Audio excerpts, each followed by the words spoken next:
On va se pencher aujourd'hui sur une crise humanitaire terrible, une des plus graves au monde, qui se déroule en République démocratique du Congo. C'est une tragédie qui a été, disons-le, largement ignorée pendant bien trop longtemps, jusqu'à tout récemment où la communauté internationale a enfin commencé à réagir. Alors ensemble, on va essayer de décortiquer ce qui se passe vraiment sur le terrain, de comprendre les faits, les enjeux. C'est une situation, vous allez le voir, extrêmement complexe.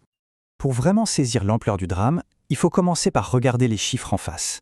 Et franchement, ils donnent le vertige. Il raconte une histoire de souffrance humaine à une échelle dévastatrice. Une réalité qui est, tout simplement insoutenable. Alors accrochez-vous, le premier chiffre est absolument glaçant. Une femme est violée toutes les 4 minutes. Toutes les 4 minutes. Ce n'est pas juste une statistique abstraite dans un rapport, c'est la réalité, la violence brute que subissent les populations civiles chaque jour, chaque heure. Et comme si ça ne suffisait pas, à cette violence s'ajoute une autre arme, tout aussi terrible, la faim. On parle de près de 28 millions de personnes. Imaginez, 28 millions de personnes qui sont en situation d'insécurité alimentaire. C'est une crise humanitaire à l'intérieur de la crise, qui met en péril l'avenir de millions et de millions de familles. Et bien sûr, au cœur de cette tragédie, il y a les enfants, les plus vulnérables. Et les chiffres sont là aussi. Insupportables. Toutes les 30 minutes, un enfant est victime de violence. C'est difficile à concevoir.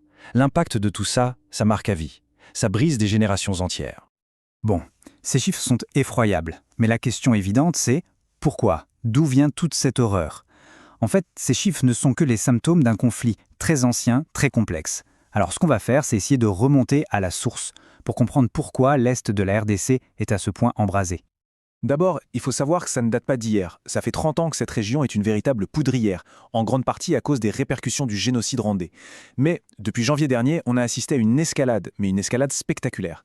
Les violences ont explosé avec la prise de villes stratégiques comme Goma et Bukavu. Alors, qu'est-ce qui alimente cette guerre? C'est un cocktail explosif, vraiment. D'un côté, il y a des richesses naturelles immenses dans la région, des minerais essentiels pour nos technologies qui attirent toutes les convoitises. De l'autre, il y a l'offensive d'un groupe armé, le M23. Et, il faut le dire, de très nombreux rapports accusent le Rwanda voisin de soutenir ce groupe.